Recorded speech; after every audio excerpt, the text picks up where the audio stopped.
designated in this nation that we can stop and pause and celebrate the contributions of Blackness, not just in past, but current, present, and look into the future generations to continue to contribute. And even though it's 1 month, we know that a summation of our identity is not just tied in 1 month. So I hope that throughout the year, you are taking time to embrace all that God has made you to be, right? And so the intent of anything like this, especially in kingdom culture, it is not a mindset of superiority. It doesn't make us better than anyone, but we can embrace the pride and dignity who God made us to be. So now, there's many ways you could go through the Word, and we want to talk about the Blackness in the Bible. There's plenty of that. I know that not everybody has come to that revelation, but he's in there. That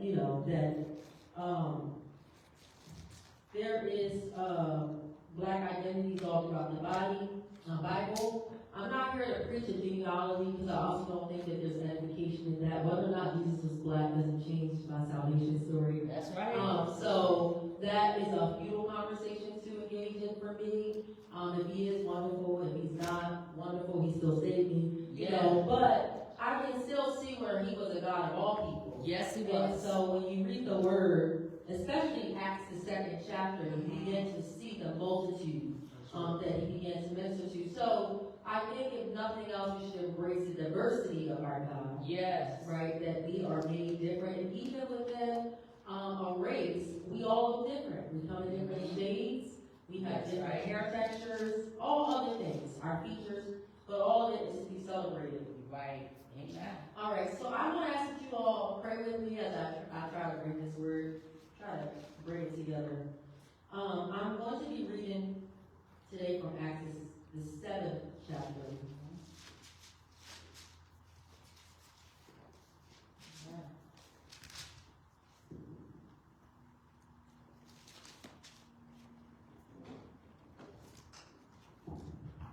Okay, Acts, the 7th chapter.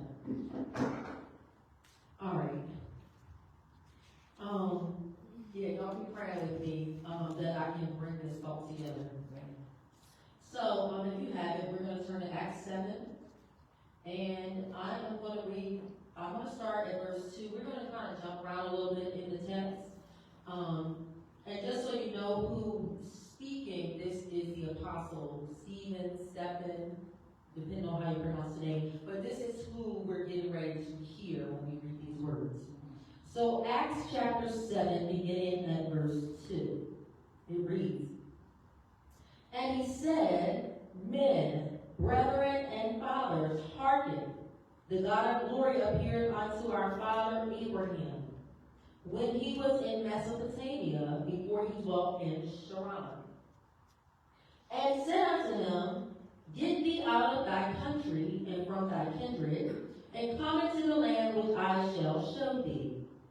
Then came he out of the land of the Chaldeans, and dwelt in Sharon, and from thence, when his father was dead, he removed him into this land, wherein he now dwelled. And he gave him none inheritance in it, no, not so much as to set his foot on. Yet he promised that he would give it to him for a possession, and to his seed after him, when as yet he had no child. And God spake on this wise, that his seed should sojourn in a strange land, and that they should bring them into bondage, and entreat them evil 400 years. And the nation to whom they shall be in bondage will I judge, said God. And after that shall they come forth and serve me in this place." Okay, so I'm going to stay in this book. I'm going to jump to verse 17. "But when the time of the promise drew nigh, which God had sworn to Abraham, the people grew and multiplied in Egypt, till another king arose which knew not Joseph. The same dealt subtly with our kindred, and evil entreated our fathers. so that they cast out their young children to the end they might not live. In which time Moses was born, and was exceeding fair, and nourished up in his father's house 3 months. And then when he was cast out, Pharaoh's daughter took him up and nourished him for her own son. And Moses was learned in all the wisdom of the Egyptians, and was mighty in words and in deeds. Jump down to 23. And when he was 40 years old, it came into his heart to visit his brethren, the children of Israel. And seeing one of them suffer wrong, he defended him, and avenged him that was oppressed, and smote the Egyptian. For he supposed his brethren would have understood how that God by his hand would deliver them, but they understood not. And the next day he showed himself unto them as they strove, and would have him set them at one again, saying, Sirs, ye are brethren, why do you wrong to another? But he that did his neighbor wrong, thrust him away, saying, Who made thee a ruler and a judge over us? Wilt thou kill me as thou didst the Egyptian yesterday? Then fled Moses at this saying, and was a stranger in the land of Midian, where he begat 2 sons. And I'm going to read just 2 more verses and I'm done. Verse 35. This Moses whom they refused, saying, Who made thee a ruler and a judge?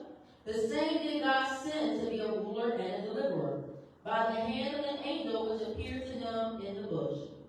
And he brought them out after that and showed wonders and signs in the land of Egypt, and in the Red Sea, and in the wilderness 40 years.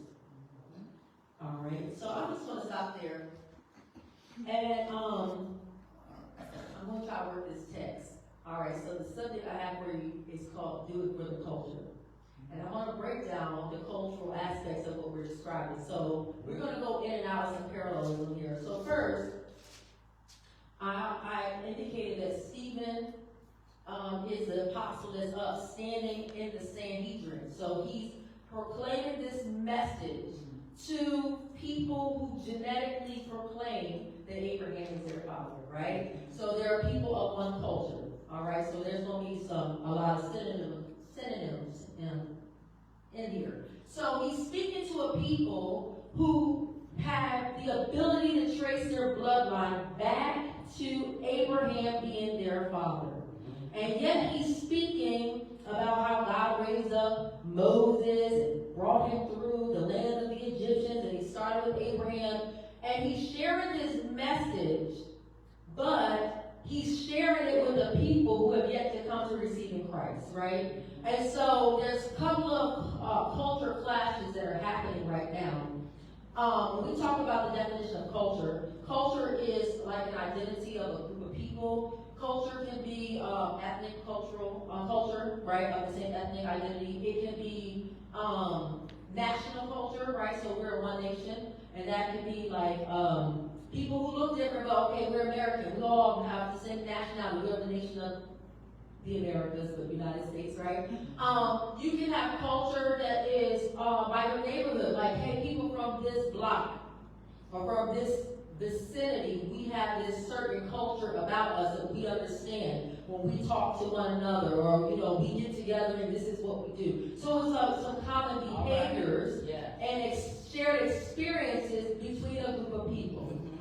So Stephen, who is an apostle, is standing in the Sanhedrin, and he's trying to teach these people who are saying that Abraham is our father. You trying to tell me my genealogy better than me, right? So that's kind of what's happening, right? You're trying to tell me an account and story of what happened, right? And he's painting a picture all the way back to Abraham to show the plan of salvation. And as you continue to read, it goes from Abraham to come all the way up to how Jesus comes through the line of Abraham, Isaac, and Jacob, right? Yeah. But, when we talk about the culture of this time period right now, we have a culture of the Sanhedrin. We have a culture that we are a learned people. This is what we teach, and we talk about the Torah. So what is this that you stand here and teach us, right? So he's painting a picture that there's some cultural elements that we're now going to extract. So you got one cultural aspect happening, which is in the live audience, right? But yet he's describing the cultural identity of who God's people are. And they only know one aspect of the culture, but they don't know all of the culture, right? They know the genealogy aspect of the culture, but they don't know the spiritual identity of their culture yet. And this is where Stephen is trying to impress upon them why God, when he called Abraham out, what his plan was from the beginning. So the verses that we read so far, right? And do it for the culture is also an expression in our culture, right? Urban culture, or you may say black culture, right? Do it for the culture. So let's dissect what cultures or culture are we talking about even in this text. Right. So we'll begin to read those first few verses that we read and read how God called Abraham out of the land of Mesopotamia. Most of us had to take some Western civilization somewhere along the way, even if it was in history class, in a middle school class, and they're like, oh, you know, the cradle of salvation, the cradle of civilization is Mesopotamia. Where is Mesopotamia? Well, Mesopotamia kind of sits in this place. It kind of sits between Africa and the Middle East. They're trying to describe where they believe humanity began, right? So when you read Mesopotamia, is basically the earliest signs of like human civilization. Well, God called Abraham out of the land of Mesopotamia, specifically the city of Haran, which is how it reads in Genesis. The city is called Haran, right? And God tells him to leave his country and kindred and to head for Canaan. So basically God said, listen, I need you to evacuate. I need you to leave this country. I need you to leave your people. I need you to leave the language that you know, the culture that you know, because I have something for you in this place called Canaan. I know you don't have family over there. I know you don't know the ways of the Canaanites, but I have something waiting for you over there. So Abraham first had to forsake the culture. And that was the culture of his people, which were in Mesopotamia. So God says, you know, there's this place that I'm preparing for you that's going to be an inheritance. Now, I'm already surrounded by my people, Lord. Why can't my inheritance be here? But God said, no, I need you to leave Haran because your inheritance is not amongst the people that look like you right now. That's not where it's at. This is not what I'm giving you. I know it makes sense because everything that you know is here. But God began to tell, so this is the account Stephen is trying to tell them, that God first spoke to Abraham and said, get you out from among this place. And when God took him out, then he began to say that he was going to give him an inheritance. And what was that? He was going to have descendants that he could not number. Now here's Abraham in a place that he knows very well. Actually, his father, if I'm not mistaken, I believe Abraham's father was a priest, and he was an idol worshiper. And so he was a high-ranking individual in their cultural identity. So Abraham has no reason to leave. So if you look at it like what people leave for, it's like he has, I'm sure, some type of political influence, right? Because when you're a leader, you have influence. That means he probably has social influence. So, you know, he got clout. So he has no reason to leave except at the word of the Lord, which said, I have inheritance for you, and I have descendants that you shall have that will be greater than the grains of sand. So if you ever try to go to the beach and count the sand, you let me know when you get that count, because I have yet to figure it out myself. And it was going to be like the stars of heaven, right? I don't know if you've ever tried to count the stars of heaven. First of all, I lose count because I can't figure out if those two are overlapping. So it's easy to lose count if you're telling me my descendants shall be as the numbers of the stars. And so he said, but between this promise, there will be an enslavement that's going to happen.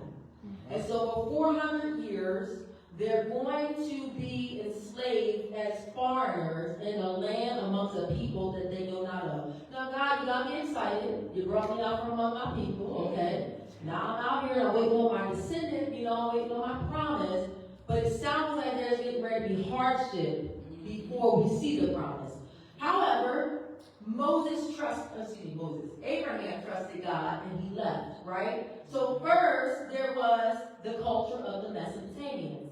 Now, what was the culture that God was calling Abraham out of? He was calling him out of Haran, which is a major trade city. It is a religious center. So this place, because the trade center, that means there's many people moving in and out. There's a lot of exchange of knowledge. That means there's probably great theologians there. There are philosophers there, right? There are people who are well studied there. And so they do trade, right? Nations, okay, let me get your spices, I want perfumes. And I'm sure in the trade market there was conversations. And so there's exchanges of information. Oh, okay, that's how y'all do it. Okay, you know what? I think I'm going to start worshiping like that too. Right? Like you think about, like they call it water cooler talk. Well, I'm in the trade center, and while I'm exchanging spices and perfumes, I'm sure there's conversations happening because I'm coming to a city that's a religious center. And when you understand a religious center, that means there's elements of the society that come out of the religion. A lot of theocracies today, their culture is influenced by the religion. So like some of your nations in the Middle East and like Islam, like it's in the society, like, oh, we're getting ready to close these stores at this time because we wanted to prayer.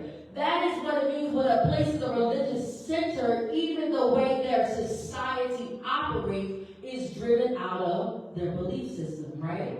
So this is where God is first calling Abraham out of the culture. And they worship the moon god, which is associated with fertility. Now the irony is, he's in a place known for fertility, but there's nothing fertile coming out of Sarah. There's something wrong with this picture that I come from a place known for fertility, but there's infertility on the line. And so God had to first call him out of something before he can birth something through them. Now we know that Abraham was not barren, but he was married to a woman who could not bear him a child, right? Yet they were in a place that was known for fertility because they worshiped the moon god. And just briefly, part of their belief in the moon god, they studied the phases of the moon, if you took astronomy, and they made you learn, the gibbous and crescent, and all these things that you're like, I don't care about this, right? So, this religious identity was so wrapped up in the phases of the moon that they believed that the phases of the moon sync to a woman's reproductive cycle. And so therefore, when we're measuring fertility cycles, is in accordance with the position of the moon. Okay, so this is what Abraham is called out of.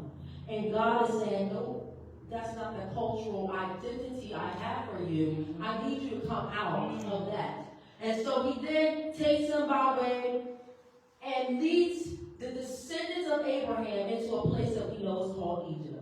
Okay, so Joseph being the grandson of Abraham, right? Abraham, Isaac, or great-grandson. Abraham, Isaac, and Jacob. So Joseph is Jacob's grandson. I think that's how that goes. So we have the lineage that Joseph finds himself enslaved in Egypt, right? So but these are still my genealogy, these are my people. Now we're in Egypt, right? And if you know the account of Joseph, Joseph flourished in Egypt.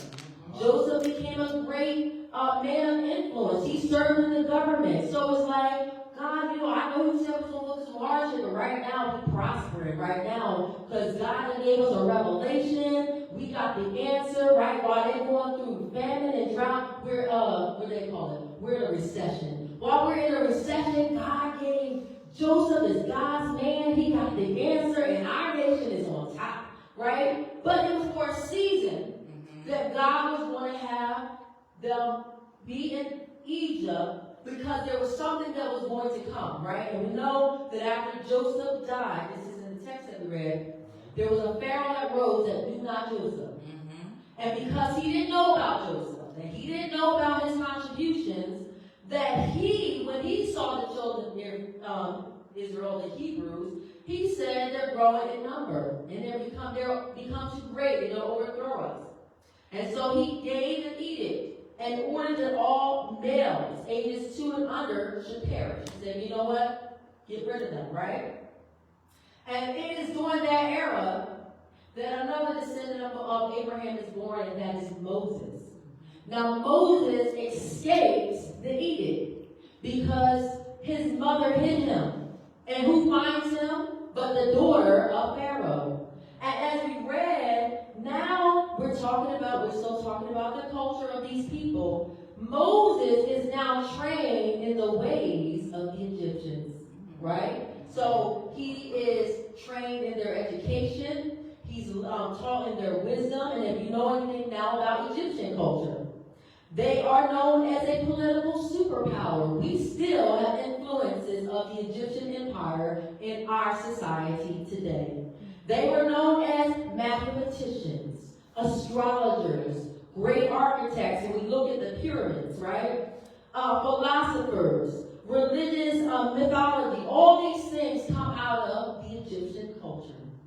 And it has now since influenced Western culture. So there are elements in our society, I'm going to bring out a few, that come all the way from Egyptian culture.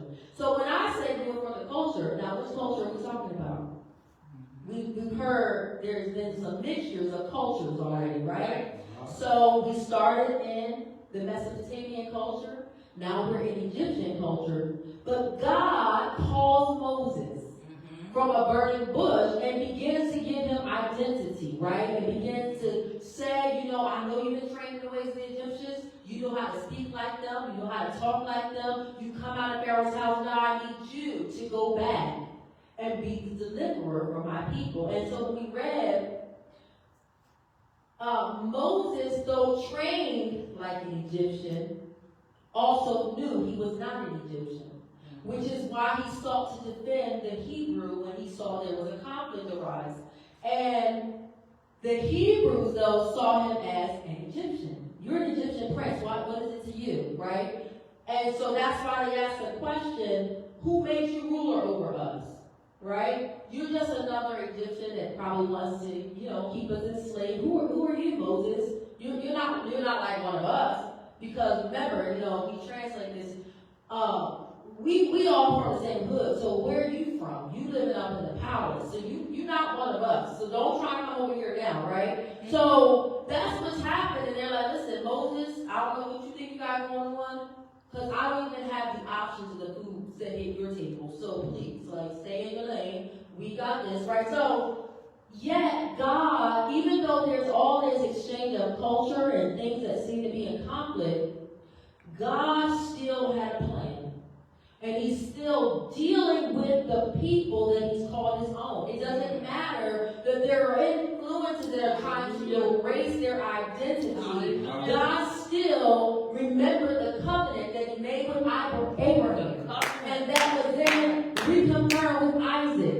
And then that was reconfirmed with Jacob. And so at the appointed time, after 400 years, because these are the descendants of Abraham that were spoken of before they showed up, even though they're in Egyptian bondage, God was still remembered that I made a covenant to Abraham. Hallelujah. And because of my covenant to Abraham, in the fulfillment of time, about 400 years later, I'm going to send Moses to release the people that I said I'm going to take into the promised land.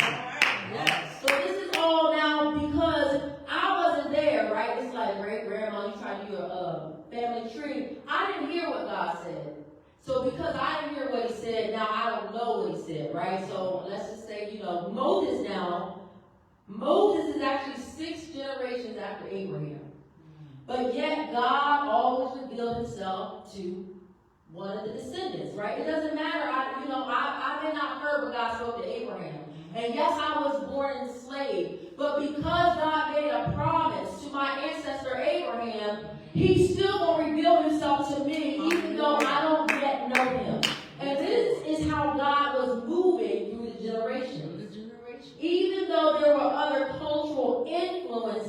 he still had his hand on them because he already knew who they were. He made a promise to Abraham, and because they were Abraham's seed, they were still covered, even though they were going through an identity crisis. So as we read, I'm giving you the summary of what we read earlier. As they go through this process, and now they get delivered, right? They come out, and I'm of a generation, all I know is Egyptian culture. I don't even know what you're talking about, this Mesopotamian culture. It's like I tell you you're African American, and I ask you your African identity. What tribal identity do you come from? And you said, I don't know that part. What's your native language? I don't know that part. What is your native tongue? What is your native name? I don't know that part. That's how the children of Israel were. They were coming out of Egypt and it's like, Abraham's my father. I don't know that other part, but I'm related. I do know I come from Abraham, right? So now all these generations later, sometimes the enemy will try to cause us to make an excuse like, the reason why I'm not in God what I need to be is because, I didn't actually hear the prayers prayed over me. But the prayers was uttered. So he's still honoring prayers that he uttered because of a covenant of the ancestor, which was Abraham, right? I'm not saying worshiping the ancestor. I'm just telling you the covenant he made with the ancestor, right? So what happened was when the children of Israel come out, and now they have an Egyptian culture, right? Now we all wrapped up. And so they come out, and when Moses is now trying to teach them the ways of the Lord, their worship is a little mixed in now because in Egypt we couldn't worship him in the same way. And I'm saying we because I'm in grafted into this, okay? But they couldn't worship in the way that they would have desired. And so sometimes when there's an absence of worship, we forget how to worship, right? And so that's what happened. So when Moses took a little too long up on Mount Sinai, they were like, we don't know where this Moses went. We don't know when he's coming back. All of a sudden, like everybody got amnesia. Now Aaron's supposed to be leading charge. I don't know what's happening, but we getting ready to make us a golden calf. Let everybody take off your jewelry so we can mold it together and we're going to make this calf. Why are they making this calf? Because it resembles the worship that they're familiar with in Egypt, right? And so, what is some of the Egyptian culture? Now, I'm going for the culture. What culture? Right now, I'm going for the Egyptian culture, right? So, the culture that they come out of now is the scripture talks about they worship unto the god Moloch. Moloch was a god, a deity that they made child sacrifices to. He has connection to the sun god Baal, which is of the Canaanites. So the place that God said will be a place of promise, they kind of got a little mixed in. They didn't actually kind of, go in and really in our culture. They didn't go evangelize in their neighborhood. They got influenced by the neighborhood, and then all of a sudden they looked like the neighborhood, but no gospel was being preached. That's kind of what happened, right? They moved into Canaan, and they blended in. And so now they worship the same God as the Canaanites, okay? They worship Moloch, who also is a god of fertility. And so we're offering up our young children to the god of fertility. Now, does anybody see any irony in that? I've given birth and then I offer it back unto a god of fertility. This is what they were doing. And they did this because they believed in doing so, it would ensure that they can have a great harvest, that they wouldn't have famine. This is all the reasons why they were making this sacrifice. Now, this is all associated even in Greek mythology with the god Cronus and the Saturn god, which is known in Roman mythology. So all of these gods, so that's why when we read the word, sometimes we get stuff like, I don't know who Moloch is. There's different names depending on which culture you're talking about. If I'm talking about the Canaanite culture, his name is Baal. If I'm talking about the Hebrews referencing him, his name is Moloch. If I'm talking about Greek mythology, his name is Cronus. If I'm talking about the Roman Empire, his name is Saturn. And what is Saturn? It's a planet. So they had basically a worship unto celestial beings. Now the very stars that my ancestor looked at, that God said, your descendants shall be as the stars. Now I'm looking up and worshiping the very symbol that he showed to say this is what he was going to make us this great in number. Now I'm bowing down to the stars. I'm bowing down to the sun and to the moon. So that's what's happening. And so then there's another god mentioned, Rampa, who is the star god associated with Saturn. And so now their identities all mixed up, right? We doing it for the culture. Well, I'm going to tell you a little bit about why this is all important for us today. When we look at the Mesopotamian gods and their ancestors we already identified, they already were worshiping the celestial bodies, which is the moon. And if you think about sometimes in our black culture, we go digging up the history of our ancestors. I'm going to worship the same gods as my ancestors. And depending on what I choose to pick up, some of that worship may not be unto God. Right. And so not everything for the culture is kingdom culture. And so God may say, I don't want you to go dig up that part of the culture. And this is, if you look into history, the children of Israel actually did go back to the God of their ancestor, the God of Abraham, before he was delivered. They found themselves worshiping the moon, which is the thing that he was delivered out of. And so they also found themselves, worshiping for fertility. And yet, as long as they were in the wrong place, they couldn't birth anything. Sarah could not bear a child while they were in a place of fertility. Fertility worship. It wasn't until she came out that she could deliver, right? And so here's some African parallelism. So this is now how we come in. So we talk about returning to some of the gods of our ancestor. This one you're probably familiar with, you just don't know by name. The name is Nkosazana, is a Zulu god. And she's referred to as the mermaid. Has anyone seen the mermaid? We've seen that personified in Disney movies as a fantasy type of, wow, they're mystical creatures. They're actually a symbolic of the Zulu god. And they were believed to be fertility gods. And so how you can easily get caught up, I'll be honest, I didn't know. Little Mermaid was my favorite Disney character. I had me a Little Mermaid lunchbox. I'm walking around. I don't even know that the mermaid come up out of the Zulu god's culture. I'm like, I got the little red hair at the time, that was the only mermaid I But I was just as glad, I'm a little mermaid, I'm just saying, like, in our ignorance, right? And I was a kid, but now also parents, same thing, right? You don't know where this stuff is coming from. You don't know. You're just like, oh, okay. It's just, a Disney character, right? But you don't know it's coming out of another identity. So we're talking about culture. I was embracing the culture. I just didn't know what culture I was embracing. At that time, I was carrying around a Zulu culture god, and I didn't even know, right? And so she's the goddess of fertility, and said to protect the young and old, and only appears to the pure in heart. And I do remember that from Pirates of the Caribbean. When those mermaids came right up to the boat, they revealed themselves to those men and said, we only reveal ourselves to the pure in heart. And they sing this song and hypnotize the entire ship, right? So you will watch, you be like, what is going on? You watching mysticism happening right in front of your very eyes. You just watching a movie. But all of it comes out of some culture. We just don't know what culture. It's like, this sounds good to me. I like this or whatever, right? And so when they came out of Egypt, unless they stayed focused and seeking the Lord, they were finding that their cultural identity was getting blended, and that's not what God desired. They began to pick up, when we talk about Moloch as a god of child sacrifice, that's what you call infanticide, right? Where they were, children. And in some ways, if you look at our modern day society, the way abortion is like massive slaughter. We can see it. It's just in our culture. It's normal.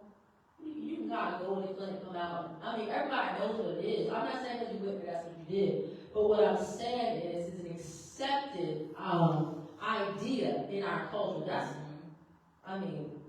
what what it is, right? Because it's been adopted as a norm in our culture. Right. I'll tell you something else. The ancient Egyptian god Heka is associated with healing and performing magic. And this is the emblem of two snakes twisted on a pole. Do you see why God told Moses that when you drop the rod, it's going to turn into a snake? Because they could identify with that. Right. And guess what? That symbol is in the symbol of medicine today. When you look, it comes out of the Egyptian culture of that god. Well, it's most closely associated with the Greeks, but every time you see those snakes wrapped around that pole, you're like, oh, they're in the hospital, going over there. You don't even know that the symbol of healing, magic, and medicine comes out of the Egyptian culture. And you just glad to see those oh, there's the hospital. Now, it is what it is, right? In terms of, if that is how you recognize the hospital, by all means, make it in if you need assistance. But how we have just embraced a symbol, not knowing its origins. And so, God was trying to bring them to a new identity. And what I'm wrapping this up to say, where he was calling them as Hebrews, they were called to be a monotheistic people. So in these other cultures, they had multiple gods. You had the God of rain, the God of thunder, the God of wind, the God of the storm. He gave them one God. And what was amazing when I reread in Exodus chapter 6, he said he had revealed himself unto Abraham, Isaac, and Jacob as the God of, how was it worded? God of El Shaddai. But he wanted to reveal his covenant name as Yahweh. And it wasn't until he came through the dispensation of the generations of Moses that they knew him as Yahweh. Abraham, Isaac, and Jacob did not know him as Yahweh. They knew him as El Shaddai.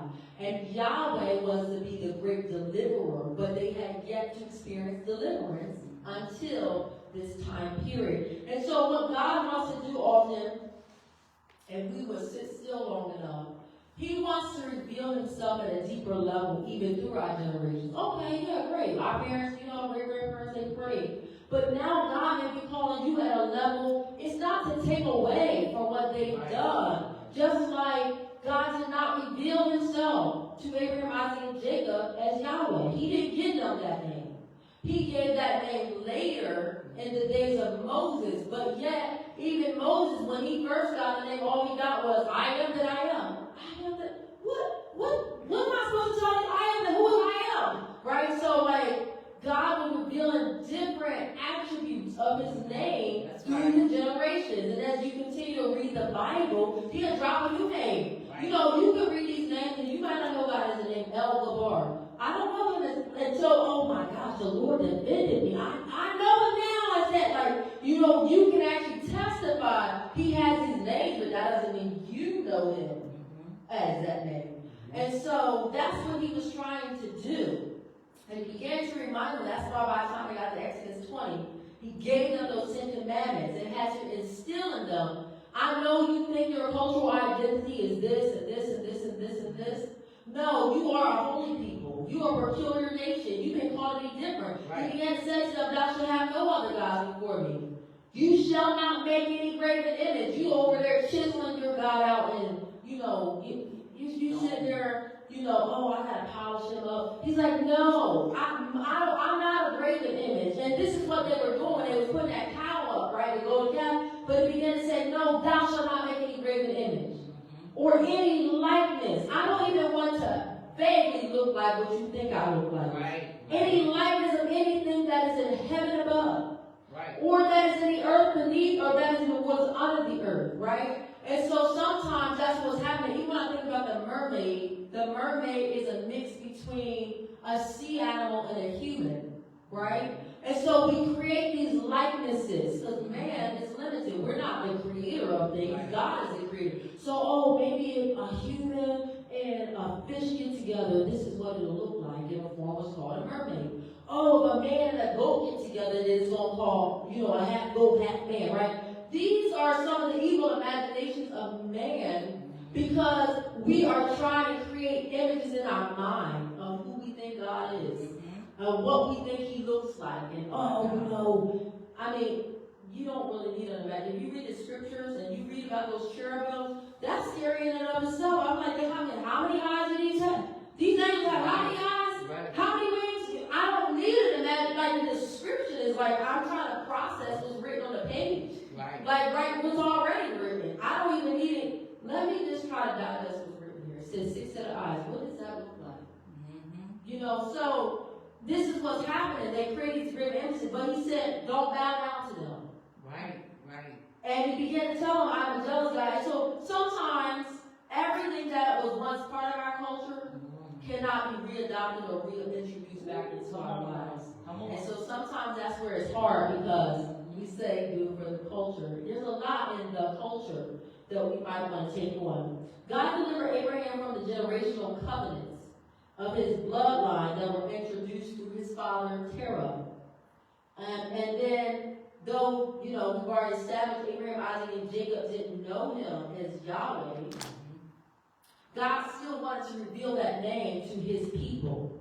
And so this is why He had them take this journey, so He can prove that He was a deliverer. He wanted to show that He was God eternal. He was a self-existent one, down to the generations, whose nature changes not. That He's an active and ever-present God, something they had never experienced before. Right? That you mean this is the same God that talked to Abraham? And you're the God that's talking to me today? You the same one? That was a foreign concept in and of itself, right? Because the same God you knew Abraham, you got right there. Oh, you knew Him. That is the type of God that was trying to reveal Himself, right? Where they could hear their God back. He would answer. When you chisel out your God, you don't hear anything from Him. But God was trying to show who He was. He was trying to bring them into deeper identity and knowing Him at greater levels. And so that required them to come out of some covenant agreements that were picked up along their way to the promised land. Even some of their other ways of worship. And because God was reminding them that man is created to worship, we do worship. It's just, who will you worship? What will you worship? Wow. You're going to bow. It's just a matter of to who and to what. Because you've been made to worship. So it's just a matter of finding something or someone to worship. Because you innately will bow. It's just you got to make sure you're bowing at the right altar. And so this is where God was trying to show them. And Stephen is painting a picture to a people who thought they had an understanding of God, but they only understood Him through the natural genealogy. They didn't know Him as God. And so He's trying to deliver this message to them. And the main thing that I want to leave with us is, that in God's divine providence, even though things may happen in our history, in our bloodline that was seen, that will try to eradicate our identity or our history, God has a way of repositioning us in our rightful place that we're never actually off course. Even if we talk about our history in this nation, okay, we were enslaved, but you came to know Jesus. All right, somewhere along the line, you may have had some Christians in your bloodline. I'm not saying you didn't, but it doesn't matter about the circumstance. If God was calling you as His own, that's right. None of those circumstances was going to keep you from knowing God. You could have been in a remote village, and He still could call out to you because God is ever present. God can reveal Himself however He wants, but it's just He chose to allow these things of history to happen. Okay? That means that He allowed my descendants to come into the United States. So I was born and raised here. Yes, I have an English name. Yes, I speak this language. But that doesn't change the plan of salvation for my life. Nor does it change if my other descendants are left in West Africa and then they experience God uniquely over there. However God needs to get to His people, He knows how to find you. Yes. God can globetrot. I'm like, man, he globetrot. Because He can be sitting in both places at the same time. That's something that we cannot do. He also is not sleeping. Somebody's in their bed right now. because of the time zone difference. God looking at them, eyes wide open, just like He's looking at you, right? So God is not like man.